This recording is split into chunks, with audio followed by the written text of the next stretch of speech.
नमस्कार मित्रांनो, हो का आम्ही आलो इथं मोवाळ झाडाला. ही बघा मोवाळ अजिंक्यने गावऱ्या पिटवल्या तर मस्तपैकी जाळ केलाय. लय भारी आहे मोहर.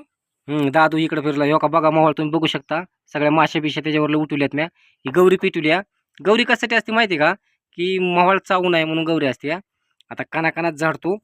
गौरीमुळं माशा आंधळ्या झाल्यात. डोक्यावर फिरायला लागल्यात. दादू अरे पुन्हा तिकडे जरा पळ तिकडे पळ. संलीबाई पळ तिकडे. हा आता मस्तपैकी मोवाळ झाडतो. बघा माशा फिरायला लागल्या तिकडं तिकडं इकडं तिकडं. आणि मोवाळ जुना आहे बरं का. जुना असल्यामुळं मध बी भरपूर आहे. आणि त्याच्या माशा बी मोठ्या मोठ्याल्या आहेत. मोठ्याल्या मासे असल्यावर जास्त चावत नाहीत. हा लय भारी मोहर. काढतो आता कानाकानाच बरं का. बघा कस काय मध आहे दादू, कस काय मध आहे. लय भारी आहे मत.